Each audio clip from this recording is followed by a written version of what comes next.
নেতৃত্ব, উপযোগী নেতৃত্ব আমাদের যদি উপহার দিতে হয়, তার আগে আমাদের জানতে হবে নেতৃত্ব কি জিনিস।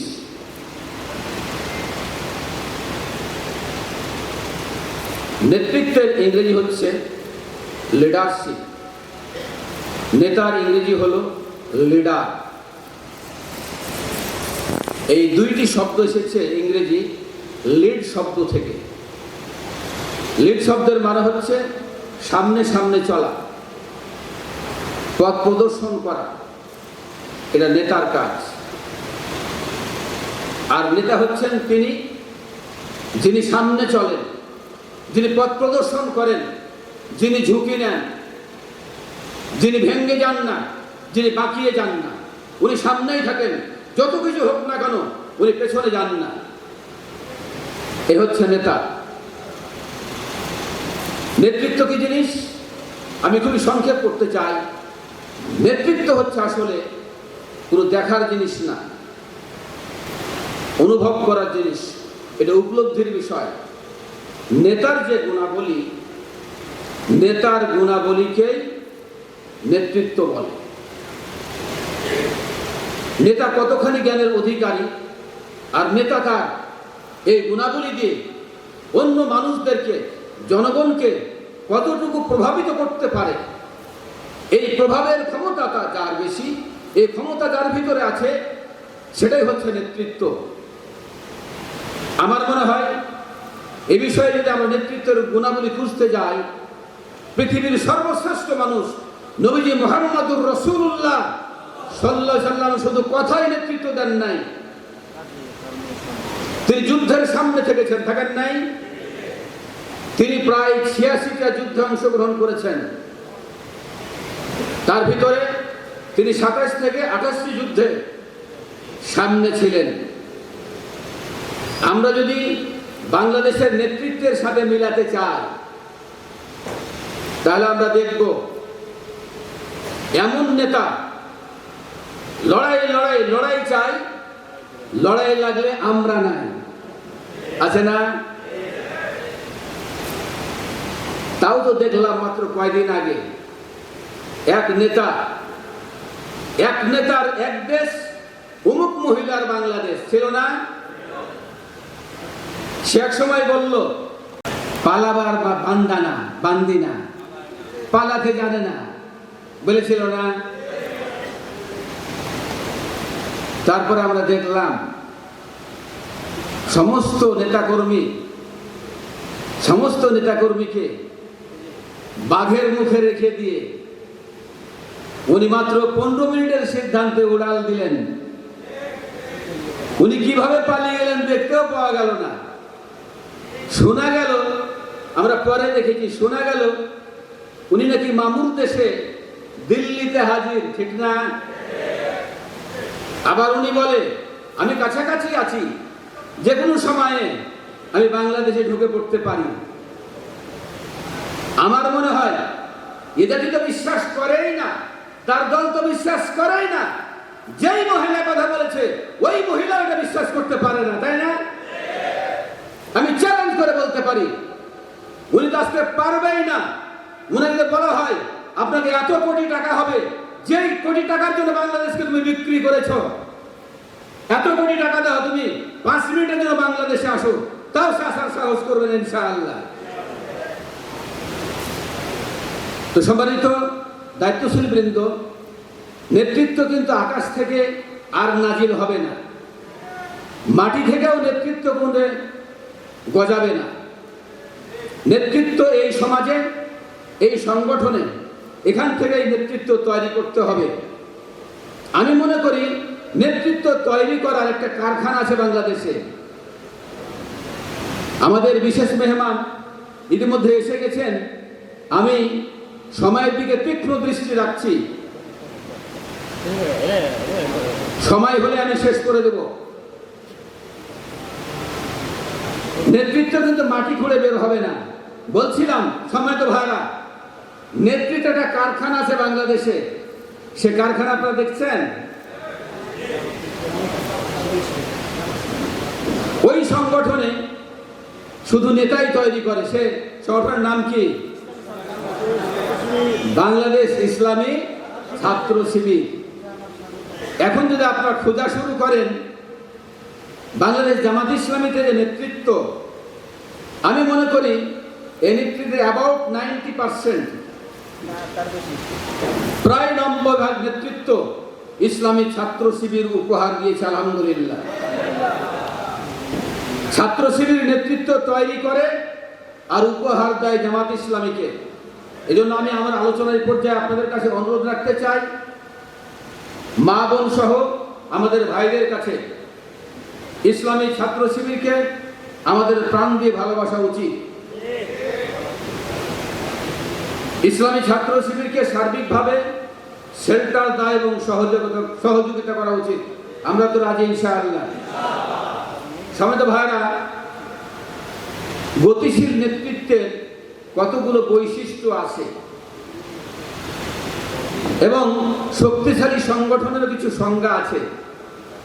আমি যতটুকু পারি চেষ্টা করি। আমরা এখন আগাতে চাই নেতৃত্বের গুণাবলী। আমি মনে করি যে নেতৃত্বের গুণাবলীর বিচারে আমি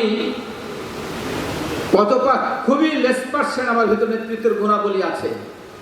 আমি যেগুলো বলতে চাচ্ছি আমার ভিতরে আমি খুঁজতে গেলে খুঁজেই পাই না। যে নেতৃত্বের গুণাবলী আমি মনে করি আপনাদের অনেকের মাঝে আছে।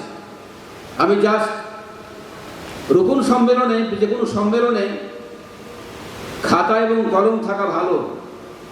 আপনাদের কাছে আছে কিনা আমি জানছি না, তো মনে হয় 2-4টা পয়েন্ট লিখে নিলেও হয়তো বা কাজে লাগতেও পারে।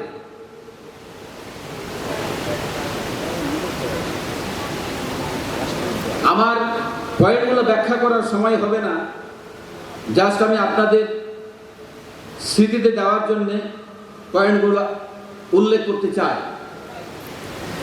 1 নাম্বার পয়েন্ট, নেতৃত্বের গুণাবলীর 1 নাম্বার গুণ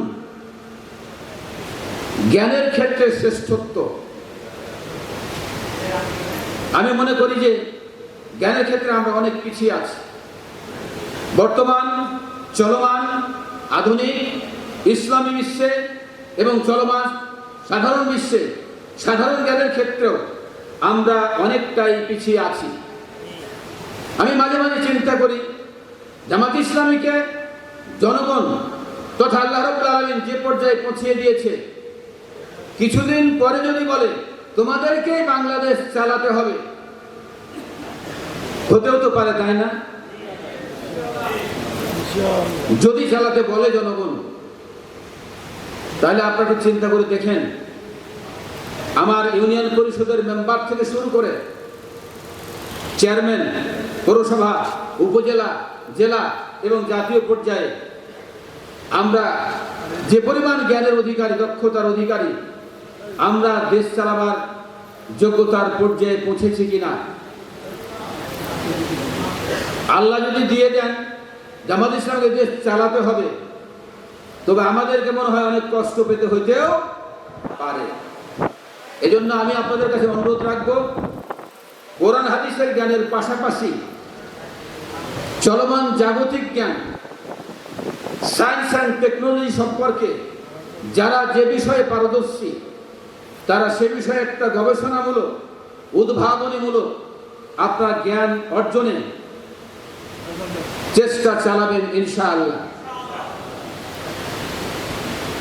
2 নাম্বার হচ্ছে উন্নত আমল। উন্নত আমলের ক্ষেত্রে যদি আমরা খুঁজতে যাই, নবীজির চাইতে উন্নত আমল আর কেউ করতে পারেনি। লাকাদ কানা লাকুম ফি রাসূলিল্লাহি উসওয়াতুন হাসানাহ। আমাদেরকে যদি উন্নত আমল আহরণ করতে হয়, সংগ্রহ করতে হয়, তাহলে আমাদেরকে নবীজির কাছেই ফিরে যেতে হবে। তিনি যেভাবে নামাজ পড়তেন, দান খায়রাত করতেন, রোজা করতেন, মানুষের সাথে কথা বলতেন, সবগুলোই আমাদের অ্যাচিভ করা দরকার। আমরা সবাই চেষ্টা যদি করতে পারি, ইনশাআল্লাহ উনার পর্যায়ে পৌঁছা সম্ভব নয়, সাহাবায়ে কেরামের কাছেও পৌঁছা সম্ভব নয়, অন্তত যদি আমরা কিছুটা পারি তাতে হলে আল্লাহ আমাদেরকে মুক্তি দিতে পারে ইনশাআল্লাহ। নম্র ব্যবহার আমরা যদি খুঁজি, বাংলাদেশে কিছু সংখ্যক লোক বলছিল যারা ইসলাম পছন্দ করে না, বিশ্বাসও করে না, তারা বলছে যে যদি টাকনুর উপরে প্যান্ট দেখেন সুন্দর করে সালাম দেয় আসসালামু আলাইকুম ওয়া রাহমাতুল্লাহ, তাহলে ধরে নেবেন ইসলামী ছাত্র শিবিরের কর্মী। বলে নাই? তার মানে এটা সাক্ষ্য বহন করে ইসলামী ছাত্র শিবির এবং জামাত ইসলামী যেই পরিমাণ নম্রতা এবং ভদ্রতা অবলম্বন করে, অন্তত পক্ষে এক্ষেত্রে অন্যান্য সংগঠন এবং দলের চাইতে জামাত ইসলামী ছাত্র শিবিরের পজিশন অনেক উপরে আলহামদুলিল্লাহ, তবে যথেষ্ট নয়। নবীজিকে আল্লাহ বলছেন, নবীজিকে বলছেন ফাবিমা রাহমাতিন মিনাল্লাহি লিনতা লাহুম ওয়ালাউ কুনতা ফাদ্দান গালিদাল কলব লান ফাদ্দু মিন হাওলিক। আমাদেরকে এই আয়াতটা আমল করতে হবে। আমাদের সবার ব্যবহার যেন নম্র এবং ভদ্র হয়। মানুষকে রাগ দেখিয়ে, লাঠি দেখিয়ে, শক্তি দেখিয়ে কোনোদিন কন্ট্রোল করা যায় না। নবীজি কিন্তু এইভাবে কন্ট্রোলও করেন নাই। নবীজি কন্ট্রোল করেছেন ব্যবহার দিয়ে, কথা দিয়ে, আচরণ দিয়ে, এবং তা আল্লাহর পক্ষ থেকে যে বাণী এসেছিল আল কোরআন এবং হাদিস দিয়ে, ঠিক কিনা? সাহসিকতা, সাহসিকতা অন্যান্য সংগঠনের খুব বেশি প্রয়োজন হয় না, কিন্তু আমি মনে করি ইসলামী আন্দোলন কাউকে যদি করতে হয়, একজন সহযোগীর খাতাতেও যদি নাম রাখতে হয়, তাহলে অবশ্যই তার আল্লাহর উপর ভরসা থাকতে হবে। মুমিন কোনোদিনও আল্লাহকে ছাড়া আর কাউকে ভয় করে না, করা যায় নয়। ওয়ালাম ইয়াখশা ইল্লাল্লাহ ফালা তাখশাউহুম ওয়াখশাউনি। সুতরাং আমাদেরকে, আমরা আল্লাহকে ভয় করি, তবে আমাদের ভয়ের পরিমাণ আমি মনে করি আরো বাড়াতে হবে। আমরা রমজান মাসে প্রাণ বের হয়ে গেলেও গোপনে সংগোপনে এক ঢোক পানি পর্যন্ত গেলি না। তবে আমি সহ সবাইকে অনুরোধ করব, আমাদের গোটা জীবনে, সাংগঠনিক, পারিবারিক, সামাজিক জীবনে ওই ধরনের ওই পর্যায়ে আমরা পৌঁছতে পেরেছি কিনা। আল্লাহ ওয়াদা করেছেন সূরা নূরের ৫৫ নম্বর আয়াতে, ওয়াদা করেছেন যে তোমাদের মধ্যে যদি ঈমানদার হতে পারে আর আমলের ক্ষেত্রে যদি শ্রেষ্ঠতা অর্জন করতে পারে, তাহলে আল্লাহ ওয়াদা দিয়েছেন ওদেরকে আমি খেলাফত দান করব, যেমন ভাবে খেলাফত দান করেছিলাম তোমাদের পূর্ববর্তীদেরকে। তোমাদের সবাইকে নিরাপত্তা দেওয়া হবে এবং ভীতির পরিবেশ পরিবর্তন করে দিয়ে নিরাপত্তাপূর্ণ পরিবেশ দান করা হবে। আল্লাহ রাব্বুল আলামিন আমাদের সবাইকে যথাযথভাবে তাকওয়া অর্জন করার মধ্য দিয়ে নিরাপত্তাপূর্ণ পরিবেশের অপেক্ষায় আমাদের সাহসিকতা, আমাদের আমল সুন্দর করা তৌফিক দান করুন, আল্লাহুম্মা আমিন। সমবেত উপস্থিতি, সময় যেহেতু শেষ হয়ে গিয়েছে, আমি এ পর্যায়ে আমার বক্তৃতা, আমার আলোচনা ইতি টানতে চাই। বাংলাদেশ জামাত ইসলামী রাজশাহী পশ্চিম জেলায় বাংলাদেশ স্বাধীন হওয়ার পর থেকেই কাজ করে চলেছে।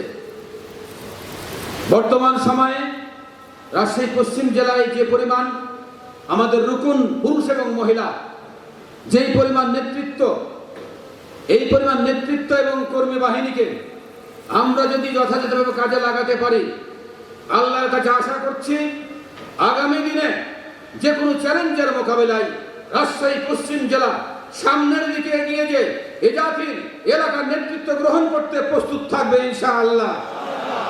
সবাইকে আবার ধন্যবাদ জানিয়ে মহান আল্লাহর সাহায্য কামনা করে আমার কথা এখানে শেষ করছি। ওয়া আখিরু দাওয়ানা আলহামদুলিল্লাহি রাব্বিল আলামিন। আসসালামু আলাইকুম ওয়া রাহমাতুল্লাহ। প্রধান অতিথির বক্তব্য নিয়ে আসছেন আমাদের কেন্দ্রীয় সংগঠনের সম্মানিত নায়েব আমির অধ্যাপক মুজিবুর রহমান। প্রধান অতিথির বক্তব্য নিয়ে আসছেন অধ্যাপক মুজিবুর রহমান। মহতারামকে তার বক্তব্য রাখার জন্য অনুরোধ করছি। নাহমাদুহু ওয়া নুসাল্লি আলা রাসূলিহিল কারীম, আম্মা বা'দ।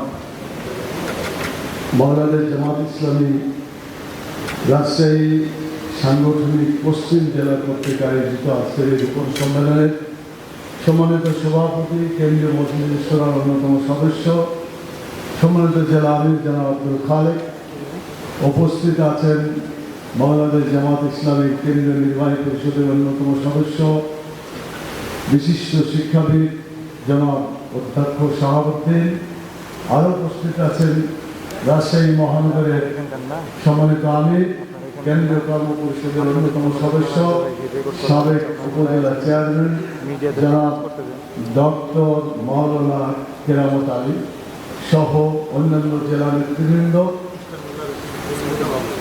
সম্মানিত সাংবাদিক সাংবাদিক ভাই সহ উপস্থিত আমার একান্ত প্রিয় ভাই এবং বোনেরা, আসসালামু আলাইকুম ওয়া রাহমাতুল্লাহি ওয়া বারাকাতুহু।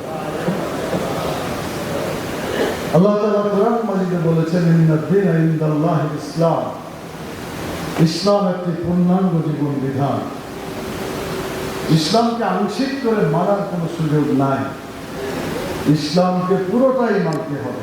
আংশিক যারা মানে তারা পথভ্রষ্ট হইতে বাধ্য। বাংলাদেশে দুই ধরনের আইন, তার মধ্যে একটা আইন হচ্ছে আল্লাহর দেওয়া ওহী ভিত্তিক আইন, কোরআন হাদিসের আইন। এ পর্যন্ত কোরআন সুন্নাহর আইন বাংলাদেশে চালু হয় নাই।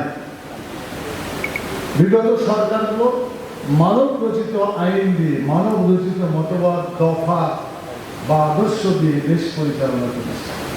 ইতিহাস সাক্ষী, পৃথিবীর শুরু থেকে এ পর্যন্ত ইসলাম যেখানে কায়েম হয়েছে সেখানে শান্তি ছিল, আর যেখানে ইসলাম চালু হয় নাই সেখানে অশান্তি এবং মানুষের কষ্ট সর্বত্র বিরাজিত ছিল।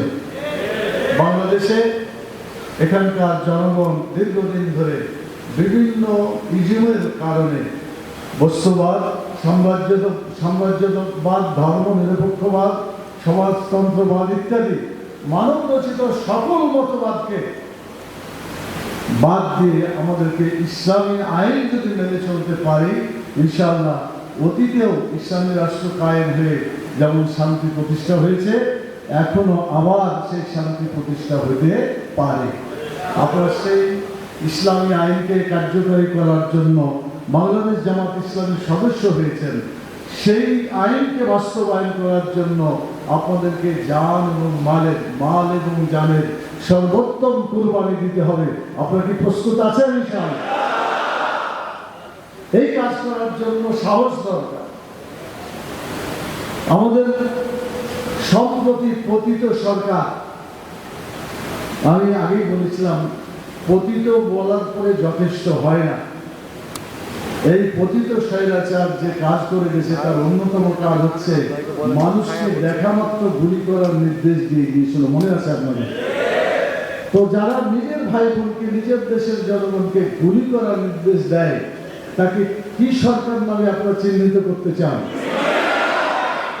আমার মনে হয় এই শব্দটাই চলতে পারে, খুনি সরকার। অসংখ্য মানুষকে খুন করেছে। সম্প্রতি আন্দোলনে প্রায় হাজারের কাছাকাছি তালিকা হচ্ছে।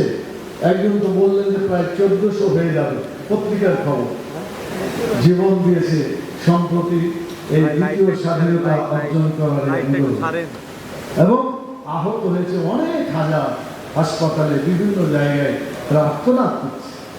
আমরা তাদের জন্য দোয়া করি, আল্লাহ তাআলা শহীদদের শাহাদাতকে কবুল করুন এবং আহতদেরকে দ্রুত আমাদের মাঝে ফিরিয়ে দিন। আমি আজকে নিউজ মিডিয়া যারা এখানে আছেন, সাংবাদিক বন্ধুগণকে লক্ষ্য করে বলতে চাই, আপনারাও নির্যাতিত হয়েছেন, নিষ্পেষিত হয়েছেন। আপনাদের মধ্যে কাউকে টাকা দিয়ে বশীভূত করে সরকার তার গোলামি করিয়ে নিয়েছে, কাউকে ভয় দেখিয়ে জেলখানায় গিয়ে নির্যাতন চালিয়ে সরকার আপনাদেরকে কাজ করতে বাধ্য করেছে। সৎ সাংবাদিকতা, স্বাধীন সাংবাদিকতা তাদের আচরণে আমরা দেখতে পাই না।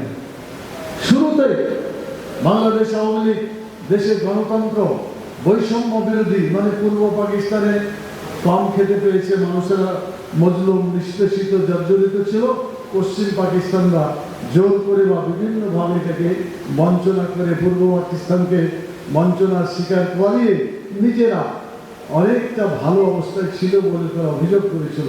এই বৈষম্যকে দূর করার জন্য, কথা বলার অধিকার, গণতন্ত্র ফিরিয়ে আনার জন্য আমার ভোট আমি দেব, যাকে ইচ্ছা তাকে দেব, এই কথা বলেই তো প্রথম স্বাধীনতা আন্দোলন করেছিল বাংলাদেশে ৭১ সালে। সেই স্বাধীনতায় তারা উপহার দিয়েছিল। কিন্তু দীর্ঘ স্বাধীনতার পর আবার এই সম্প্রতি ৫ই আগস্টে যে আবার দ্বিতীয় স্বাধীনতা করার কথা বলা হলো, তাহলে আগেরটা কি ছিল? এটা যদি স্বাধীনতা হয় তাহলে আগেরটা কি হয়? আগেরটা পরাধীনতা হইতে হয়। আমরা এখন স্বাধীন হলাম, মানে পরাধীন থেকে স্বাধীন হলাম, এটাই তো কথা বলা যায়। আমার মূল্যায়ন হচ্ছে তারা ওয়াদা করেছিল গণতন্ত্র ফিরিয়ে দিবে, মানুষের অধিকার ফিরিয়ে দিবে, কিন্তু তারা কথা রক্ষা করে নাই। তারা ক্ষমতার প্রথম দিকে যে বাকশাল নামে একটা দল তৈরি করেছিল, মনে আছে আপনাদের? সকল দলকে নিষিদ্ধ করে দেওয়া হয়েছিল, শুধুমাত্র কেবলমাত্র একমাত্র বাকশালই থাকবে, অন্য কোনো দল থাকতে পারবে না। পত্রিকা সব বন্ধ করে দিয়েছিল, শুধু সরকারের গোলামি করা কয়েকটা পত্রিকা রেখে দেওয়া হয়েছিল, মনে আছে আপনাদের? এইভাবে তারা গণতন্ত্রের পৃষ্ঠপোষকতা করার পরিবর্তে গণতন্ত্রের ত্রুটি চিপে হত্যা করার কাজটা বাকশাল কায়েম করার মাধ্যমে সম্পন্ন করেছিল। আপনারা বলেন, যারা এইভাবে পত্রিকা বন্ধ করতে পারে, স্বাধীনতা, পত্রিকার স্বাধীনতা যারা বন্ধ করতে পারে, যারা এইভাবে দল গঠনের স্বাধীনতা, নির্বাচন করার স্বাধীনতা, নির্বাচিত হওয়ার স্বাধীনতা, এটা অধিকার, নির্বাচিত হওয়ারও একটা অধিকার আছে, নির্বাচন করারও অধিকার আছে, কিন্তু এই সবগুলা বাদ দিয়ে একটা দল করলো, তাহলে কি এটা কি গণতন্ত্রের বিশ্বাস প্রমাণিত হয়? তাহলে বোঝা যাচ্ছে আওয়ামী লীগের গোড়াতেই গণতন্ত্রের চেতনা এটা বন্ধ ছিল, না হলে এই কাজটা তারা করতে পারত না। ইতিহাসে একটা নিকৃষ্ট কাজ করেছে, সেটা হলো সব দলকে নিষিদ্ধ করে বাকশাল করার কাজটাকে, এই কাজটা করে। শুধু তাই না, তারা মানুষকে গোলামে পরিণত করেছে, তাদের সামনে কেউ স্বাধীনভাবে কথা বলতে পারত না। দেশটাকে চুরি, ডাকাতি, ছিনতাইকারীতে ভর্তি করে দিয়েছিল, ইন্ডাস্ট্রিগুলোতে আগুন লাগিয়ে দেওয়া হয়েছিল, এখানে আগুন সেখানে আগুন। যারা ওই সময়কার মনে আছে, আপনারা কি এগুলো শুনেছিলেন? বাংলাদেশে এই সমস্ত কাজ তারা করেছিল এবং বাংলাদেশের সোনালী পাটকে তারা ধ্বংস করেছিল, সোনালী আঁশ গলার ফাঁসে পরিণত হয়েছিল। এইভাবে তারা গোটা বাংলাদেশের অর্থনীতিকে ধ্বংস করার চেষ্টা করেছিল, আর দুর্নীতিতে দেশটাকে ভরে দিয়েছিল। চুরি, অপরের মাল তো চুরি করেছে, নিজের মালও তারা চুরি করতে বাদ রাখে নাই। তাদের নেতা বলেছিলেন, মরহুম শেখ মুজিবুর রহমান, কি বলেছিলেন? 7 কোটি বাঙালি কম্বল এনেছিল কয়টা? 7.5 কোটি। তো 7 কোটির মধ্যে 7.5 কোটি যদি কম্বল আসে, ভাগে তো একটা করে পাবে, আরো 50 লাখ জমা থাকে। কিন্তু দেখা গেল এই কম্বল পেল না। তিনি নিজেই আফসোস করে বলেছিলেন, এই চোরেরা, তোমাদের 7 কোটি কম্বল আমি নিয়ে আসতে চেয়েছিলাম, আমি আরো 50 লাখ বেশি করে এনেছি, 7.5 কোটি।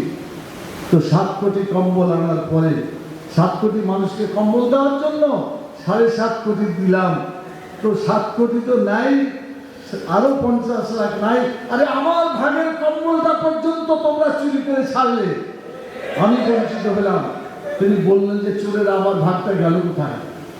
আফসোস করে বলেছিলেন, দুনিয়ার সকল মানুষ বিভিন্ন খনি পায়, হ্যাঁ, বিভিন্ন খনি পায়।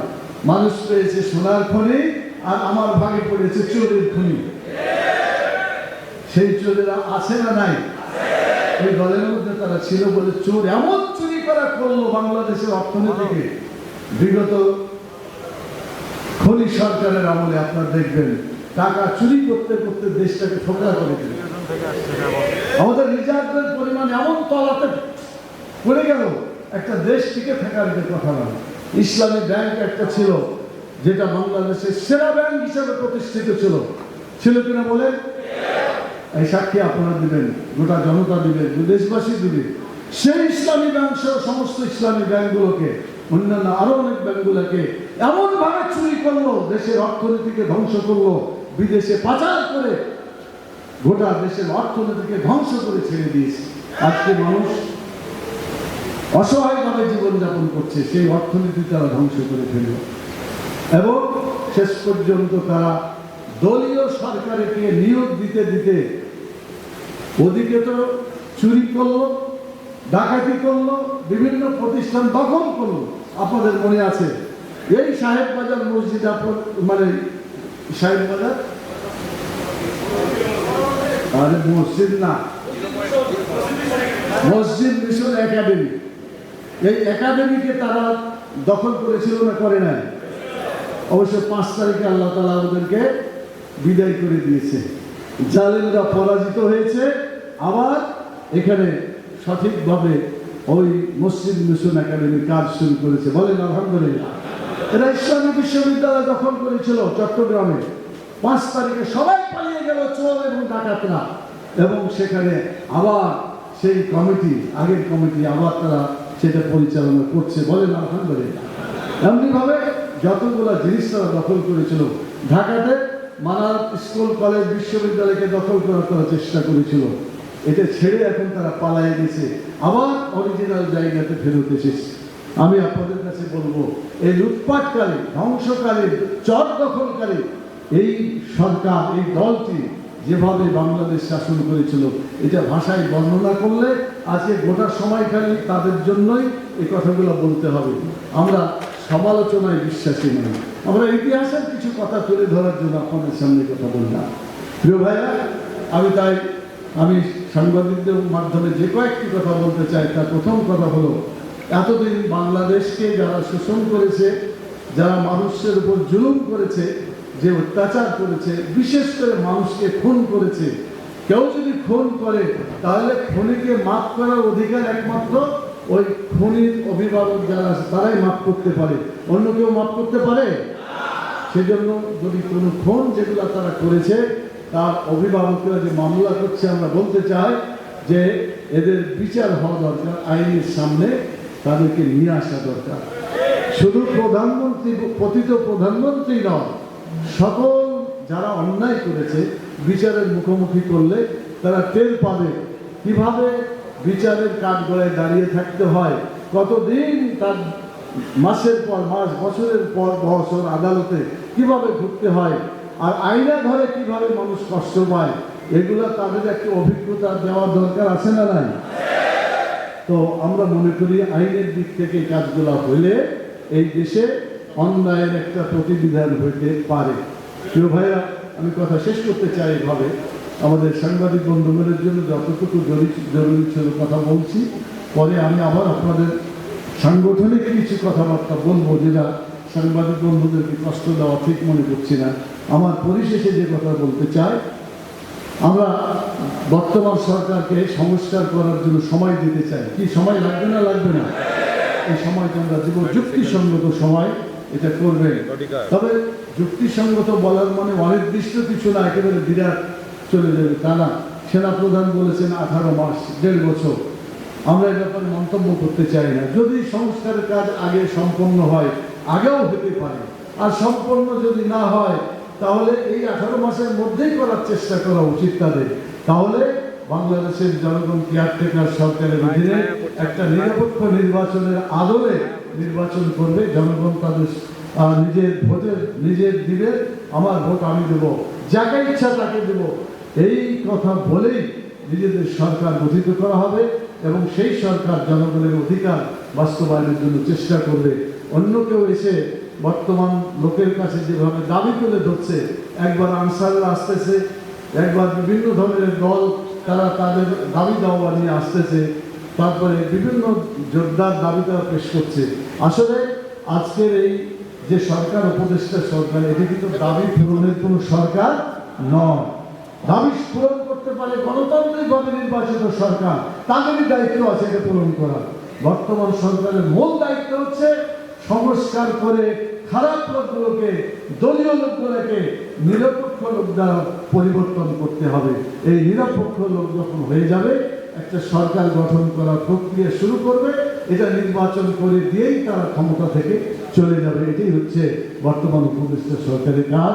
আমরা রিকোয়েস্ট করব যে যে সমস্ত লোক অন্যায়ভাবে জুলুম করে, অত্যাচার করে তাদের কাজে বাধা দিচ্ছে, আইনসম্মতভাবে তাদের মোকাবিলা করা উচিত।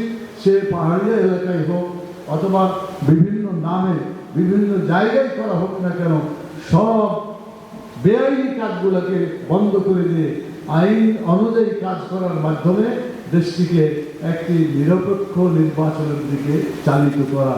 আল্লাহ তাআলা তাদেরকে নিরপেক্ষ কাজ করার তৌফিক দান করুন এবং জনগণের ভোটে নির্বাচিত সরকার এখানে আমাদের হাতে ফিরিয়ে দিয়ে আমরা যেন নির্বাচিত সরকারের অধীনে চলাফেরা করতে পারি, আমাদের অধিকার পেশ করতে পারি। আল্লাহ তাআলা সেই তৌফিক দান করুন। আমরা বর্তমান সরকারের কল্যাণ কামনা করি এবং কাজের ব্যাপারে আমরা সহযোগিতা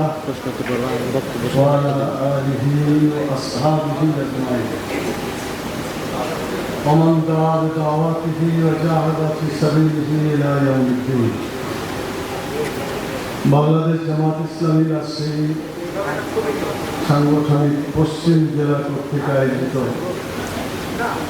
আজকের এই ঐতিহাসিক রোকন সম্মেলনের সম্মানিত সভাপতি, বাংলাদেশ জামাত ইসলামীর কেন্দ্রীয় মজলিস শুরার অন্যতম সদস্য, সম্মানিত জেলা আমির জনাব অধ্যাপক আব্দুল খালেক, মঞ্চে উপবিষ্ট আছেন বাংলাদেশ জামাত ইসলামীর নির্বাহী পরিষদের অন্যতম সদস্য, বিশিষ্ট শিক্ষাবিদ, সাবেক অধ্যক্ষ জনাব শাহাবুদ্দিন, উপস্থিত আছেন রাজশাহী মহানগরীর সংগ্রামী আমির, কেন্দ্রীয় কর্মপরিষদ সদস্য, সাবেক উপজেলা চেয়ারম্যান জনাব ডক্টর মাওলানা কেরামত আলী, জেলার অন্যান্য নেতৃবৃন্দ, সম্মানিত রোকন ভাই এবং বোনেরা,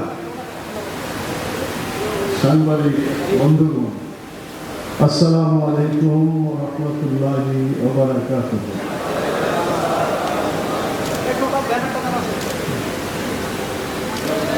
আজ থেকে 13-14 বছর আগে এই ফলে আমাদের সাবেক আমির জামাত মাওলানা রহমান নিজামী, আল্লাহ তাআলা তার শাহাদত কবুল করুন, তাকে নিয়ে প্রোগ্রাম করেছিলাম এই জেলা পরিষদ মিলনায়তনে। দীর্ঘ সময় পরে আল্লাহ তাআলা জালেমের উৎখাতের পরে মুক্ত ময়দানে কথা বলার সুযোগ দিচ্ছেন, এর জন্য তারই দরবারে শুকরিয়া আদায় করছি। আলহামদুলিল্লাহ। রব্বানা লাকাল হামদ হামদান কাসীরান তাইয়িবান মুবারাকান ফীহ। সম্মানিত ভাই এবং বোনেরা, আমরা দোয়া করি যে সমস্ত দায়িত্বশীল ইসলামী আন্দোলনের দায়িত্ব পালন করে গেছেন, আমাদের মাঝে ছিলেন, এখন নাই, যারা শহীদ হয়ে গেছেন, আল্লাহ তাআলা তাদের শাহাদাতকে কবুল করুন। যারা চলে গিয়েছেন, আল্লাহ তাআলা তাদেরকে জান্নাতুল ফেরদৌসের মেহমান হিসাবে কবুল করুন। রোকন ভাই বোনদের মধ্যে অনেকেই এর ভিতরে ইন্তেকাল করেছেন সেই পশ্চিম জেলা যে সমস্ত ভাই বোনেরা আন্দোলনে কাজ করেছিলেন এখন নাই, দোয়া করি আল্লাহ তাআলা যেন তাদেরকে জান্নাতের মেহমান হিসেবে কবুল করেন। শুরুতেই আমি দোয়া করি, আপনারা একটু আমিন বলবেন। আল্লাহুম্মা ইগফির লাহুম, আল্লাহ তুমি তাদেরকে মাফ করে দাও। ওয়ারহামহুম, তুমি তাদেরকে রহম করো। আফিহিম আফি আনহুম, তাদেরকে নিরাপত্তা দান করো।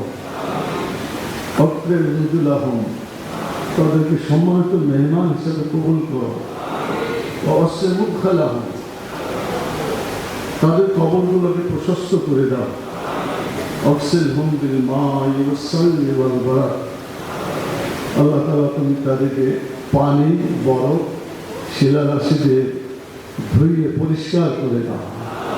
ওয়ানাক্কিহিম মিনাল খাতায়া কামা ইউনাক্কাস সাওবুল আবিয়াদ মিনাদ দানাস,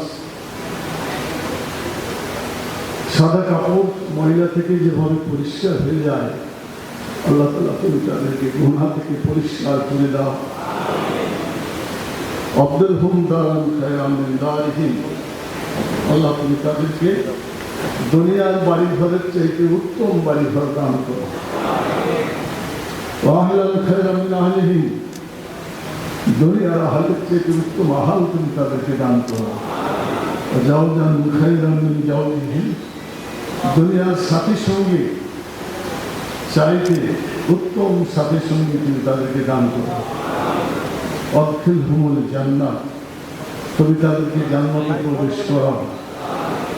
ওয়াইজহুম মিন আযাবিল কবর ওয়া আযাবান নার, কবরের আযাব থেকে এবং জাহান্নামের আগুন থেকে তুমি তাদেরকে রক্ষা করো।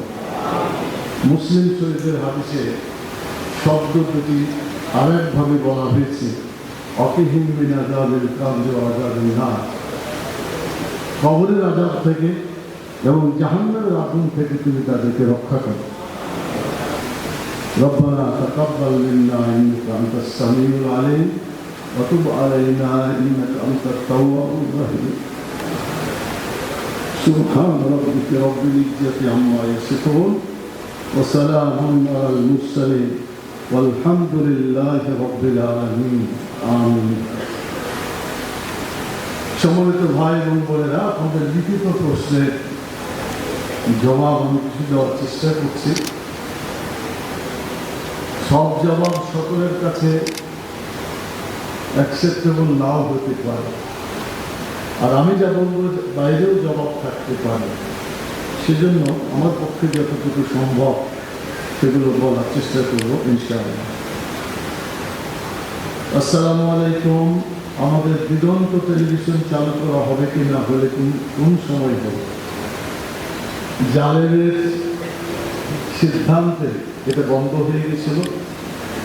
জালেম সরকার চাইতে খনি সরকার বলাই বোধহয় বেশি ভালো হবে, কারণ যে সরকার নিজের দেশের জনগণকে দেখামাত্র গুলি করার নির্দেশ দিতে পারে তাকে খনি বলা ছাড়া অন্য কোনো বিশেষণে বিশেষায়িত করা মানায় না। টেলিভিশনকে বন্ধ করেছিল, আরো অনেক প্রকাশনা বন্ধ করেছিল। আমাদের 5ই আগস্টের পরে যে সরকার গঠিত হয়েছে উপদেষ্টা, এই উপদেষ্টা সরকারের পক্ষ থেকে সমস্ত জালেম কর্তৃক বন্ধকৃত সকল প্রকাশনাকে আবার খুলে দিয়েছে, অনুমতি দিয়েছে। তার মধ্যে দিগন্ত টেলিভিশন আছে। তারা কমিটি করেছে, কিন্তু এত সব যন্ত্রপাতি দীর্ঘদিন পড়ে থাকার কারণে অচল অবস্থায় হয়ে গেছে, চালু করা যাচ্ছে না। হয়তো বেশিরভাগ যন্ত্রপাতি কিনে আবার চালু করতে হবে। কমিটি কাজ করছে, দোয়া করে এগুলা সম্পূর্ণ হলে দিগন্ত টেলিভিশন চালু হতে পারে ইনশাআল্লাহ। জামাত ইসলামী নিবন্ধনের খবর কি? আগামী 21শে অক্টোবর শুনানি হবে। শুনানি হলে ইনশাআল্লাহ আমরা বিশ্বাস করি আমরা আমাদের নিবন্ধন ফিরিয়ে পাবো, দাঁড়িপাল্লাও ফিরিয়ে পাবো ইনশাআল্লাহ। আগামী নির্বাচনে জামাতের সাথে ইসলামিক দলগুলো ঐক্যজোট হবে কি? আমরা বিশ্বাস করি পৃথিবীটা যদি ইসলামী আইন দিয়ে চলতো তাহলে শান্তিতে ভরপুর হয়ে যেত। যতদিন ইসলামী আইন চালু না হবে কোনো রাষ্ট্রে কোনো দেশে শান্তি প্রতিষ্ঠা হবে না, হতে পারে না। সেজন্য ইসলামী আইন চালু করার জন্য বাংলাদেশে যতগুলো দল আছে সব দলের সাথে বাংলাদেশ জামাত ইসলামী যোগাযোগ করেছে, করছে এবং করবে। ইনশাআল্লাহ ইসলামকে ভিত্তি করে জোট গঠন করার জোর প্রচেষ্টা চলছে। আল্লাহ তাআলা কবুল করলে ইনশাআল্লাহ আমরা আগামীতে ইসলামী রাষ্ট্র প্রতিষ্ঠার লক্ষ্যে এই জোট গঠন করতে সক্ষম হব ইনশাআল্লাহ। বান্দরবান খাগড়াছড়ির রাঙ্গামাটি অবস্থা জানান দেখছি। আসলে পতিত সরকার, যেটাকে আমি খনি সরকার বললাম, আমি বলবো না, ইতিহাস বলবে এত খুন কোনো সরকার করে নাই। অতএব এই খনি সরকার ক্ষমতা থেকে পালিয়ে যাওয়ার পর পার্শ্ববর্তী দেশ থেকে ষড়যন্ত্র করতে আছে, আরো করবে বলে খবর পাওয়া যাচ্ছে। তো এই খাগড়াছড়ি বান্দরবান রাঙ্গামাটিকে কেন্দ্র করেও ষড়যন্ত্র অব্যাহত আছে। বাংলাদেশের জনগণ যেমন সচেতন আছে, বর্তমান সরকারও সচেতন হয়েছে এবং এ ব্যাপারে সেখানে পরিদর্শনে আর্মির পক্ষ থেকে, সেনাবাহিনীর পক্ষ থেকে পরিদর্শনে গিয়েছে এবং এসব সমস্যার সমাধানের জন্য চেষ্টা করা এবং যারা এই ধরনের অশান্তি সৃষ্টি করার চেষ্টা করছে তাদের এই অশান্তি থেকে বিরত রাখার পদক্ষেপ নেওয়া হচ্ছে। প্রয়োজনে দেশের শান্তি রক্ষার্থে শক্তি প্রয়োগ করাও দরকার হতে পারে।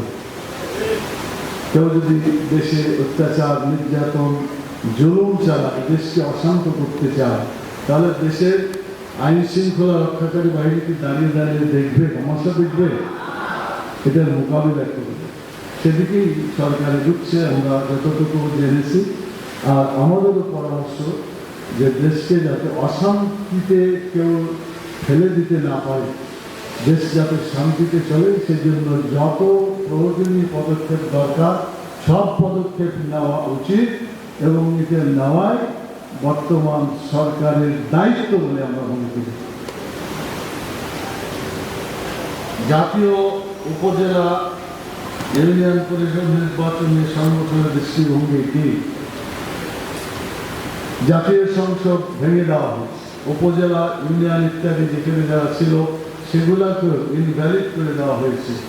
সামনে এই সবগুলিরই নির্বাচন সরকার করবে, আর নির্বাচন হলে সেই নির্বাচনে বাংলাদেশ জামাত ইসলামী অংশগ্রহণ করবে ইনশাআল্লাহ।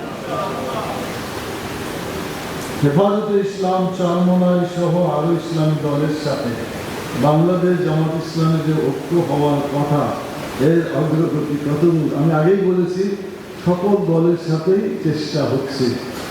যেসব দল তাড়াতাড়ি ইসলামী ঐক্য হতে চায় তাদের কাছে তো মেসেজ দেওয়া হয়েছে এবং তারা অনেকেই অ্যাকসেপ্ট করেছে, আমাদেরকে জানিয়েছে।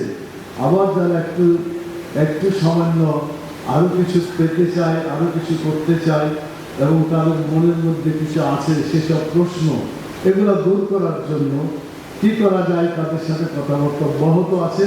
আমরা সবগুলোকে নিয়েই ইসলামী ঐক্য করতে চাই। আমরি জামাত কোন আসনে নির্বাচন করবেন? উনি ঢাকা মহানগরীতে আগেও নির্বাচনে গিয়েছিলেন, সেই একই আসনে। ঢাকায় 14 না 15 সরি, মানে অনেকদিন হয়ে গেছিল, 14 না 15 মনে আসছে না, তো 15, ঢাকা 15তে তিনি ইনশাআল্লাহ নির্বাচন করবেন। অন্তর্বর্তী সরকারের কতজন ইসলামী মনা, কতজন বাম ইসলামের বিপক্ষে? আসলে এই সরকারকে এভাবে মাপাজোখা করা সম্ভব নয়। এই কারণে যারা উপদেষ্টা হিসাবে এসেছে সকলের পরামর্শে সকল দল পরামর্শ দিয়েছে এবং সকল মহল, বিশেষ করে যারা বর্তমান সরকার পরিচালনায় জড়িত আছেন, সকলের মিলেমিশে একটা প্রস্তাবকে এক জায়গায় দাঁড় করিয়ে এই উপদেষ্টা সরকার গঠিত হয়েছে। এই জন্য মিলেমিশে সব রকম লোকই আছে, এটা বলতে দ্বিধা নেই। সম্প্রতি যে শিক্ষা কমিশন করছে, অনেকগুলো কমিশন করেছে, সেই কমিশনে বোধহয় সামিনা লুৎফা নামে একজন মহিলা, আপনারা বোধহয় শুনেছেন বা নাম পত্রিকায় দেখেছেন, আর আরেকজন কামরুল হাসান, সে এই কমিশনে আসছে। একজন হলো নাস্তিক আর একজন হলো মোর্তা। একজন বলছে যে বোরকা কি দরকার, স্বাধীন তো হয়ে গেছে। আর একজন বলছে যে শিক্ষা ব্যবস্থায় নাস্তিকবাদ ছিল, সমকামিতা ছিল, এই সমকামিতার পক্ষে সে ওকালতি করছে। আমরা আজকের এই সম্মেলন থেকে এই দুইজন জাতীয় স্বার্থের পরিপন্থী, ইসলামী জনসাধারণের চেতনার পরিপন্থী এইসব দুইজন সদস্যকে অনতিবিলম্বে কমিশন থেকে বাদ দিতে হবে। যারা জনগণের আদর্শের সাথে একমত, যারা দেশের স্বার্থে, দেশের আদর্শের সাথে একমত এবং ইসলাম বিরোধী কোনো তৎপরতায় জড়িত নয়, এমন লোককে বাছাই করেই আমাদেরকে নিয়োগ দিতে হবে। বর্তমান উপদেষ্টার প্রধান যিনি আছেন, সরকারের প্রধান, তার কাছে আমাদের আবেদন এবং দাবি অতি সত্বর এবং যত তাড়াতাড়ি করা যায় ইসলামের বিরুদ্ধে অবস্থানকারী যে কোনো উপদেষ্টাকে বা কমিশনের সদস্যকে এই জায়গা থেকে তাদেরকে বাদ দিতে হবে এবং ইসলামের পক্ষের লোককে সেখানে যোগদান করার সুযোগ দিতে হবে। কমপক্ষে মাদ্রাসায় শিক্ষায় শিক্ষিত দুইজন আলেম, কওমি ঘরানার একজন আলেম আর একজন আলিয়া হিসাবে আলেম, দুইজন আলেমকে শিক্ষা কমিশনে অন্তর্ভুক্ত করতে হবে। এটা যদি না করে বাংলাদেশের তৌহিদি জনতার বিরুদ্ধে আন্দোলন শুরু করবে ইনশাআল্লাহ। বলেছিলাম যে আপনাদের লেখা কিছু প্রশ্নের জবাব বাকি থেকে গেল, খুব ছোট ছোট করে জবাব দেওয়ার চেষ্টা করি, কারণ এত প্রশ্ন জবাব দিলে তাহলে প্রশ্নের জবাব দিয়ে বাড়ি চলে দিতে হবে। আপনারা কি কথা শুনবেন না প্রশ্নের জবাব শুনবেন? কোনটা? ওনারা দুটাই শুনতে চান, ওরা বুঝে যাচ্ছে। আচ্ছা, আমি খুব সংক্ষেপে বলতে চাই, বিবি হারুন সহ জন্য হাসিনার দালালদের অবস্থা কি জানাবেন? সব দালাল আর সব ব্যক্তির খবর আমার কাছে নাই, তবে যতটুকু জানা গেছে কেউ কেউ বাইরে চলে গেছে, বিদেশে চলে গেছে, প্রতিবেশী দেশ চলে গেছে, আবার কেউ কেউ সেনাবাহিনী প্রধানের কথার মধ্য দিয়ে বোঝা গেছে তাদের আশ্রয়ে সেখানে অবস্থান করছে। এটাই আমরা বুঝতে পারছি। তো সেখানে হয়তো আছে, অথবা লুকিয়ে থাকতে পারে, এই অবস্থায় আছে। তবে যেখানেই থাক, যারা যতটুকু অন্যায় করেছে, সে দিদি হারুনই হোক বা অন্যান্য যে কোনো দায়ী ব্যক্তি যারা, দোষী ব্যক্তি যারা, তাদের সবাই বিচারের সম্মুখীন করতে হবে। এইটা আমাদের সকলের দাবি। কি বলে? বর্তমান অন্তর্বর্তী সরকার জামাত ইসলামের প্রতি কতটুকু সহানুভূতিশীল? অন্তর্বর্তী সরকার কারো প্রতি সহানুভূতিশীল না, তারা নিজেদের প্রতি সহানুভূতিশীল। তারা চায় যে তারা যে কাজে এসেছে সেই কাজটা যত ঠিক মতো করতে পারে সেই কাজটা তারা করার চেষ্টা করছে। আমরা সেটাই বলি, কারো প্রতি সহানুভূতি করার কোনো দরকার নাই। যে কাজের জন্য আপনারা নিয়োজিত হয়েছেন সেই কাজটা সম্পন্ন করে কাজ হয়ে গেলে আপনারা চলে যাবেন, এটাই আমরা আশা করি তাদের কাছে। এক সময় ঢাকা রোপণ সম্মেলন হয়েছে, আবার কথা হইতে পারে, আবার কখন হইতে পারে। পরিবেশ আসলে আর যদি কেন্দ্রীয় নির্বাহী পরিষদ সিদ্ধান্ত নেয় আমাদের মতের মাধ্যমে, তাহলে আপনারা জানতে পারবেন, সেটা করা যাবে। তখন যত রোপণ হয়েছে, এই রোপণগুলো এক জায়গায় জায়গা দেওয়ার মতো ঢাকাতেও কোনো জায়গা দোয়া করেন, যদি কোনো বিকল্প জায়গা সৃষ্টি করা যায় তাহলে হয়তো একসাথে রোপণ সম্মেলন হতে পারে। অতীতের রোপণের মান আর বর্তমানে রোপণের মান, আচরণ, ব্যবহারের দিক থেকে আলাদা। বলা হয় এটা আধুনিক পরিবর্তন, এক্ষেত্রে আধুনিকতার কোনো সুযোগ আছে কি জানতে চাই না। কোনো আধুনিকতা আসলে আল্লাহর ভয় যার মনে আছে, আধুনিক হোক আর পুরাতন হোক, আল্লাহর ভয় সব জায়গায় ক্রিয়াশীল। আল্লাহর ভয় যার যতটুকু আছে তুমি ততটুকু ভালো থাকতে পারবেন। ইন্না আকরামাকুম ইনদাল্লাহি আতকাকুম, তোমাদের মধ্যে সম্মানিত ব্যক্তি সেই যে যত বেশি তাকওয়ার অধিকারী। সেজন্য আমরা মনে করি এখনো জনশক্তি ভালো আছে, ভালো থাকবেন। কারো দুর্বলতা থাকলে সেগুলো দূর করবেন তিনি, এটাই আমরা চাই। এটা মনে রাখা দরকার যে একটা সংসারে যদি একজন দুজন ছেলে থাকে, বাপ মা তাকে ভালো মতো দেখাশোনা করতে পারে, শাসন করতে পারে, ওই বাড়িতে যদি 20 জন 30 জন ছেলে মেয়ে হয় তাহলে কি পারবে? আগের মতো পারবে? পারবে। হতে পারে যে আমাদের সংখ্যা বাড়ার কারণে কোনো জায়গায় চর্চা বা তাদেরকে যত্ন নেওয়ার জন্য, তাদের তদারকি করার কারণে কিছু হয়তো ঘাটতি হতে পারে। তবে আমাদের আন্দোলন, আমাদের সচেতনতা, আমাদের শর্ত সবই ঠিক আছে। যেভাবে প্রথম রোপণ হতো এখনো সেভাবেই রোপণ করা হয়। কোনো ছাড় দিয়ে কি রোপণ করা হয়? আপনাদের জেলাতে ছাড় দিয়ে রোপণ করে নাকি? একেবারে ঠিক মতো করার ব্যবস্থা করা হয়।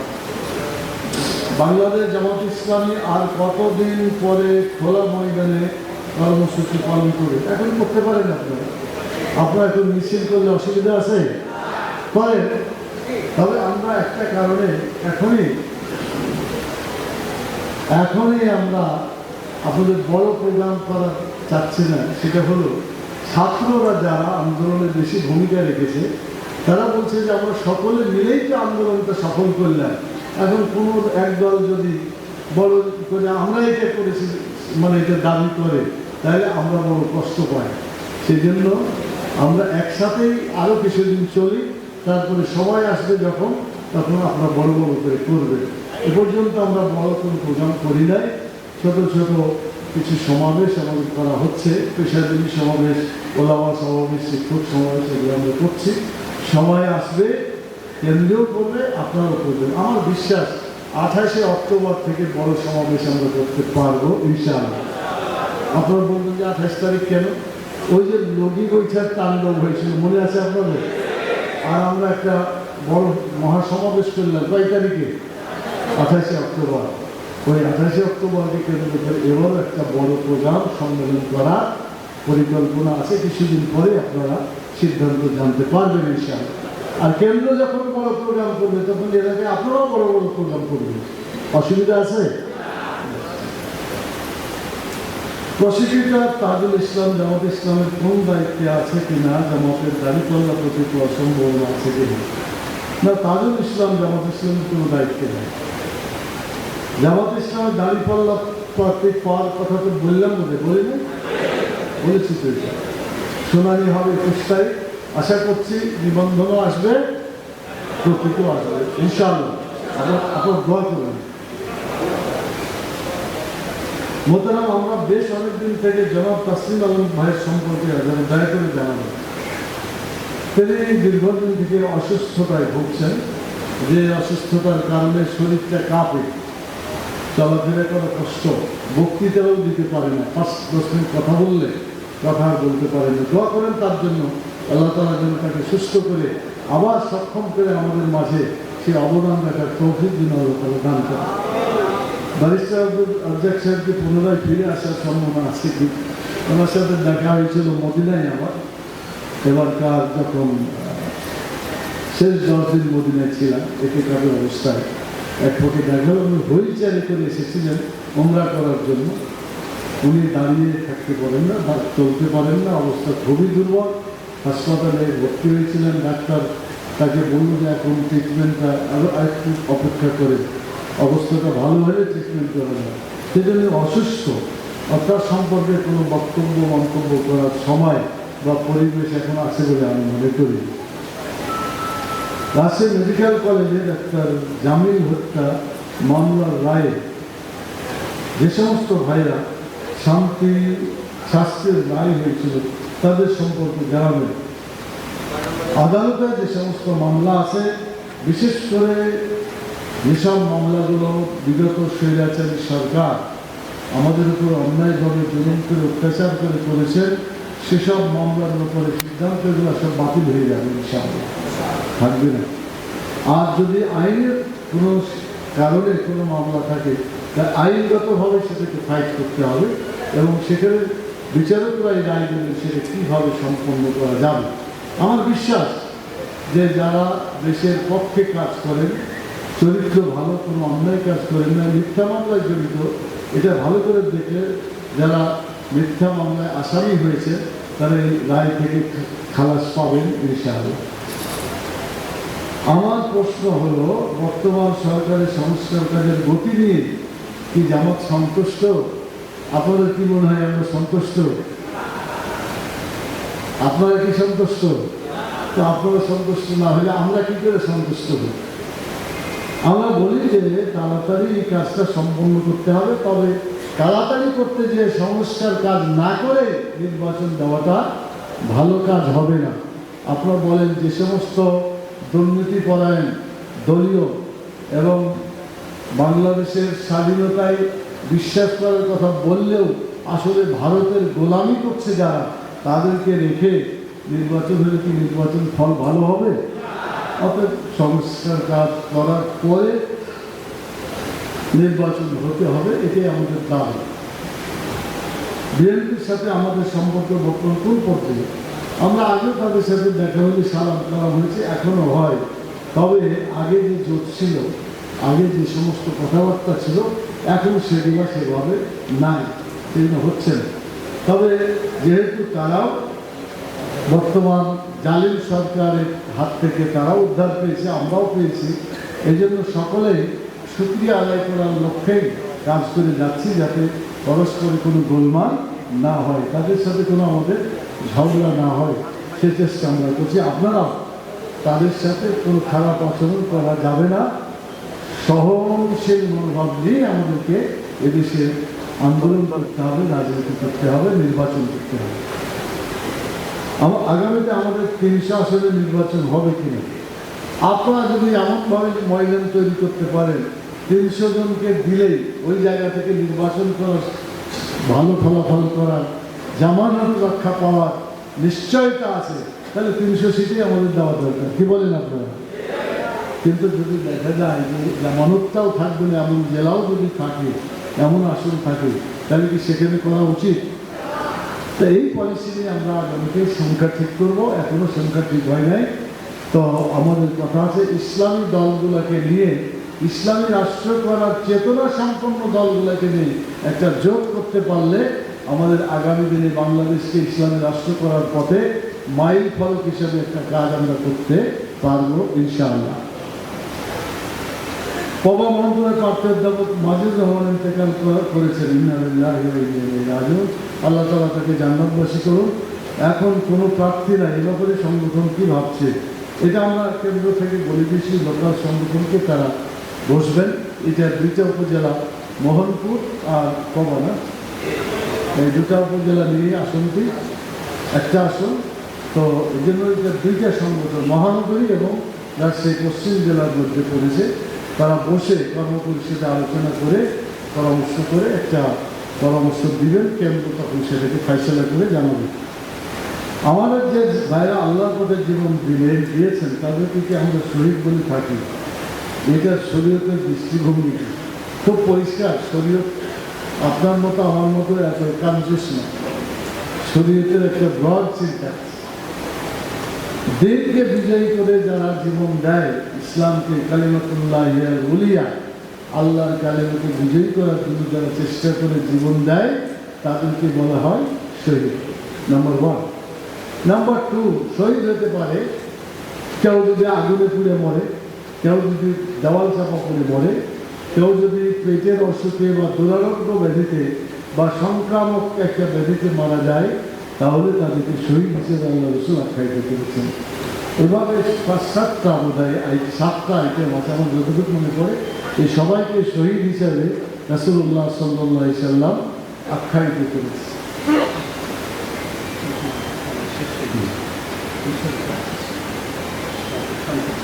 আসসালামু আলাইকুম। এটা কি গত 26 না 25 সেপ্টেম্বর সাংবাদিক রুহুল আমিনের জানা যায় আমিরে জামাত 3 জন খুনি আবুল কালাম আজাদ, বুলবুল, ইকবাল সুভাষ চৌধুরী, সাক্ষাতে অনেক বসাচ্ছে, আলোচনা হচ্ছে। আমার প্রশ্ন, এদের সাথে দেখা করার দরকার কথা ঠিকই, আসলে ঘটনা তো তাদের সাথে বসার কোনো কথাই ছিল না। বৃষ্টি হচ্ছে, জানাজা করা যাচ্ছে না, নামাজ পড়ার পরে প্রেস ক্লাবে আমরা সকলেই ছিলাম, আমির জামাত সহ। এখন আমির জামাতকে দেখার পরে ওখানকার কর্মচারী যারা ছিল তারা ভিআইপি রুমটা খুলে দিল যে স্যার এখানে বসে। তো সবাই মিলে বসছে, আরও লোক বসে গেছে। এখন এই 3 জন ক্রিমিনাল যে বসছে তাদের উদ্দেশ্য কি, এটা তো আমাদের জানা ছিল না। এখন বসে যাওয়ার পরে কি আপনি বলবেন এই সামনে রেখে দিবি? এটা একটা ভদ্রতারও একটা দৃষ্টিভঙ্গি আছে, এই জন্য এটা কথা বলা যায় না। অনেকে এটা বলছে যে এটা করা ঠিক হয়নি, কিন্তু আমরা দৃষ্টির কারণে বসছি, কথা বলার জন্য তাদের সাথে আমরা বসিনি। কথা বোঝা গেছে? তারপরে তো জানাজা হয়েছে, আমরা চলে আসছি আলহামদুলিল্লাহ। আমাদের সময় আমাদের প্রশ্ন যা ছিল শেষ হয়েছে। আলহামদুলিল্লাহ, আমি খুব সংক্ষেপে কয়েকটা কথা বলে শেষ করি। মানে আপনাদের আসলেই 4:30 বোধহয় বাঁচতে আর বেশি দেরি নাই। আপনাদের আরও দু একটা প্রোগ্রাম আছে মহাসভা জাতীয়, তাহলে শেষ করি হবে। তো আপনারা বলেন, দীর্ঘদিন পরে এই হলে আপনারা প্রোগ্রাম করতে পারছেন, আপনাদের কেমন লাগছে? আলহামদুলিল্লাহ। তো আল্লাহ তাআলা আমাদেরকে মেহেরবানি করে ময়দান উন্মুক্ত করছেন, আস্তে আস্তে আরো উন্মুক্ত হবে ইনশাআল্লাহ।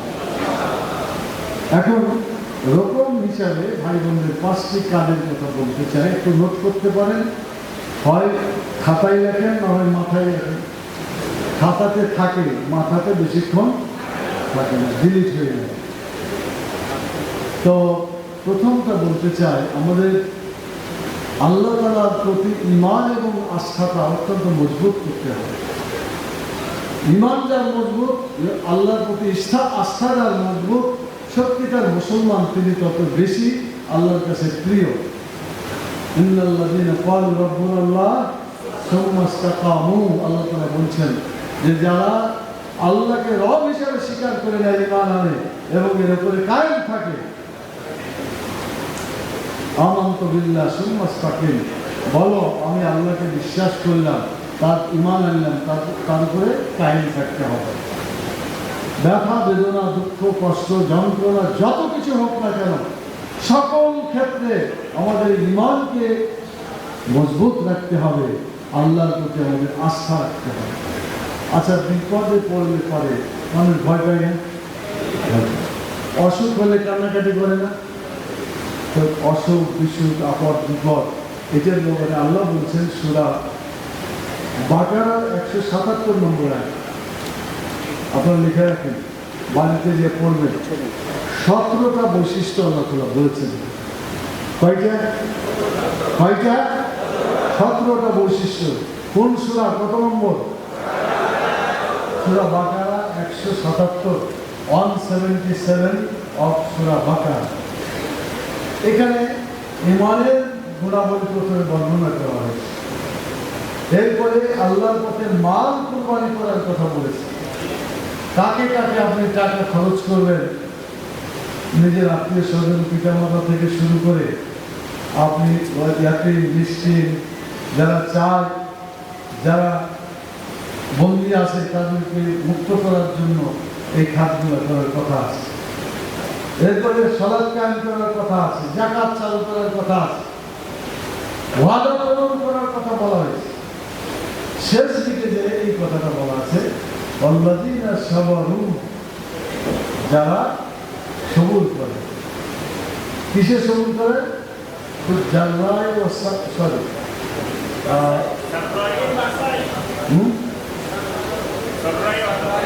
আল্লাযীনা সাবারু,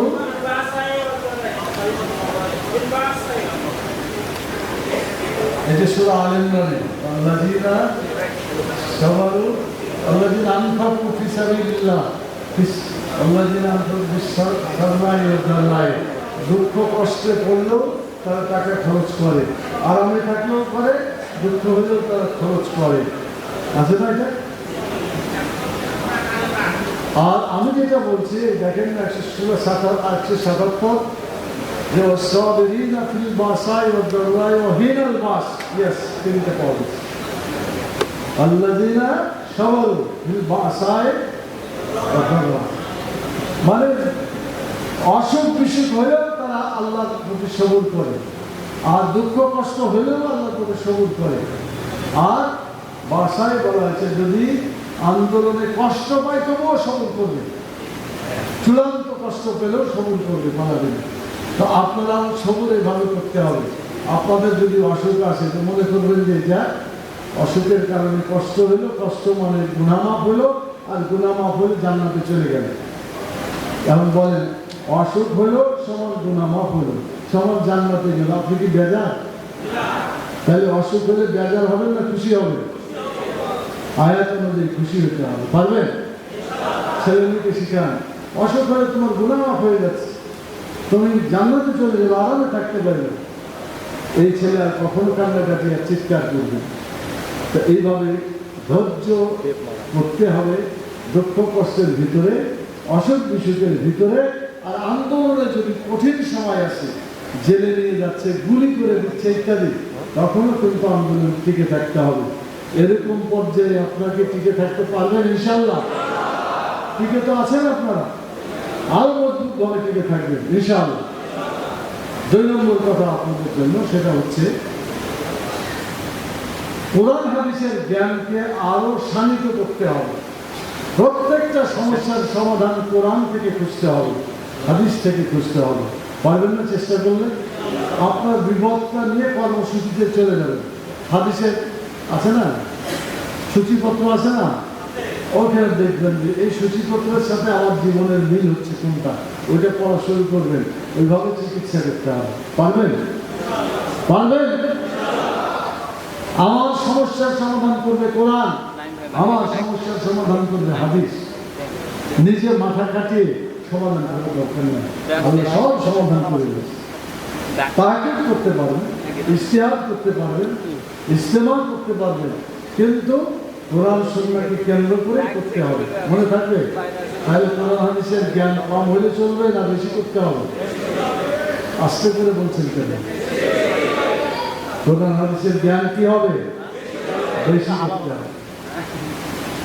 3 নম্বর যে কাজটা আপনাদের করতে হবে সেটা হলো আল্লাহ তাআলা মাল কুরবানি করার ব্যাপারে খুবই জোরদার নির্দেশ দিয়েছেন। তোমরা আল্লাহর পথে খরচ করো। আচ্ছা, সূরা বাকারা প্রথমে আছে না, অমিম্মা রাযাকনাহুম, মানে কি? রিজিক থেকে দাও। আল্লাহ বলেন যে ইনকাম করে দাও, তা কিন্তু বলেন। অনেকে বলে ইনকাম নাই, যে চাকরি নাই, কি করে দিব? আল্লাহ তো চাকরি থেকে দিতে বলেনি, কোথেকে দিতে বলেছে? রিজিক। আপনি ডেলি ভাত খান না, ভাত খান কয় টাকা, এটাকে গুণ দিয়ে দেখেন মাসে কয় টাকার খাবার খাচ্ছেন, ওটারই 5% দেন। বোঝা গেল না? নিজের হিসাব নিজের কাছে করেন, কত দিবেন আপনার কাছে। তো আমি মায়ের খরচটা বলবো যে আল্লাহ তাআলা এটাকে বাড়াইতে বলেছেন, উৎসাহ দিয়েছেন এমন যে আল্লাহর পথে 1 টাকা যদি দান করেন তার উদাহরণ হলো একটা বীজ মাটিতে দেওয়া, এরপরে মাটিতে একটা বীজে একটা গাছ হয়, সেই গাছে 7টা শাখা হয়, আর প্রত্যেক শাখাতে 100টা করে দানা হয়। কত হলো? তো একে যদি 700 হয়ে যায়, 700 গুণ যদি আল্লাহ লাভ দেয়, এইখানে টাকা দেওয়া ভালো না ব্যাংকে রাখা ভালো? আপনাদের টাকা তো ব্যাংকে আছে, সব যা থাক অল্প স্বল্প যাই আছে, কোথায় আছে? ব্যাংকে আছে। তো ব্যাংকের চাইতে আল্লাহর পথে আপনার জমা দেবেন, খরচ করবেন, আল্লাহ অনেক বাড়াই দেবেন। আল্লাহ তাআলার ওয়াদা সত্য, কোনো সন্দেহ আছে? তো আপনার সেই কবে 5% ইয়ারত দিয়েছেন, এটাই কি যথেষ্ট? এতদিন কোরআন পড়লেন, একটু ঈমান বাড়ে নাই? আল্লাহ তো বলছে যে আল্লাযী আযা তুলিয়াত আলাইহিম আয়াতুন জাদাতুহুম ঈমানা। আল্লাহর আয়াত তেলাওয়াত করলে ঈমান বেড়ে যায়, আর ঈমান বাড়া মানে টাকাও বেড়ে যাবে, আল্লাহর প্রতি খরচটা বেড়ে যাবে। ঈমান বাড়া মানে সময় দানটাও বেড়ে যাবে। তো বলেন আপনারা ওই জায়গায় থাকবেন না 5-এর উপরে উঠবেন? ও 4 জনে বলছেন, বাকিরা তো বললেন না। আপনাকে এরকম থাকবেন না অগ্রসর হবে? আপনি বিশ্বাস রাখেন আল্লাহর পথে টাকা দিলে আল্লাহ বলছেন ওয়ায়ুরবিশ সাদাকাত, আল্লাহ তাআলা দানকে বৃদ্ধি করে দেন, যে দান করে তারও মালে বৃদ্ধি করে দেন আল্লাহ। আর সাদাকাত তুতফাউল বালা, দান করলে পরে অসুখ বিসুখ আল্লাহ ভালো করে দেন। আপনারা কি ডাক্তারকে টাকা দিতে পছন্দ করবেন না আল্লাহকে দিতে পছন্দ করবেন? ডাক্তার কি ভালো করে দেয় না আল্লাহ ভালো করে? অতএব আল্লাহকে দেন আর আল্লাহকে বলেন যা টাকা ছিল তোমাকে দিয়ে দিয়েছি, এখন অসুখটা তুমি ভালো করে দাও। আল্লাহ পারবে না অসুখ ভালো করতে? আল্লাহ সত্যিকার অসুখ ভালো করে। অতএব আপনাদের জ্ঞান কি বাড়বে ইনশাআল্লাহ? আপনার মুখে মুখে বলছেন না অন্তর থেকে বলছেন? ঠিকই বলছেন, অন্তর থেকে। তো যারা অন্তর থেকে বলছেন যে আমরা পার্সেন্টেজ 5 আছে 6 চলে যাব 7 চলে যাব, তারা তো সত্যিকার ভাবে এই কথার সাক্ষী দিবেন। তো আপনারা পারবেন ইনশাআল্লাহ বাড়াতে? হাত উঠাতে দেখি কতজন। যারা হাত উঠাবেন অন্তর থেকে উঠাবেন, খালি বাইরে দেখার জন্য নয়। আল্লাহ তাআলা আপনাদেরকে দেখছেন। মহিলারা উপরে আছেন, আপনারাও বৃদ্ধি করবেন ইনশাআল্লাহ। তাহলে মাল যত বাড়বে, অর্থনৈতিক শক্তি বাড়লে প্রোগ্রামের শক্তিও তো বেড়ে যাবে, কি বলে? সেই জন্য আমাদের প্রত্যেকটা কাজ অর্থনীতির উপরে কিছুটা জড়িত আছে। রাজশাহী পশ্চিম জেলার অর্থনীতিকে মজবুত করতে হবে। রাজি আছেন আপনারা? প্রত্যেকেই যদি ডেলি একটা করে লোককে কোরআনের আইনের পক্ষে বলেন, তারা যাবে না কথা বলতে? 30 দিনে 30 জনকে যদি বলেন, তাহলে তারা কিছু টাকা দিবে না কোরআনের আইনের জন্য? দিবে না বলেন? এখন তো লোকেরা বলছে সবকে দেখলাম, এখন ইসলামকে দেখা দরকার, বলছে না? ইসলামকে দেখতে গেলে ইসলামের সাথে যোগ দিতে হবে, এটা বলে আপনাকে বলতে পারেন। তাহলে কিছু সুদিও বাড়ানো যাবে। হাত উঠান তো, যে যাবে সুদি বাড়াবেন। এখনো পুরো হাত উঠে নাই, দুচের হাত। আর ভাঙা হাত কেন? মজবুত হাত ইনশাআল্লাহ। আল্লাহ কবুল করুন, বলেন আলহামদুলিল্লাহ। আপনি দাওয়াতি কাজ করে বাড়াবেন, নামাজ ধরাবেন, কোরআন পড়াবেন, টাকা বৃদ্ধি করবেন। যারা টাকা দিলে তারাও নাকি পাবে।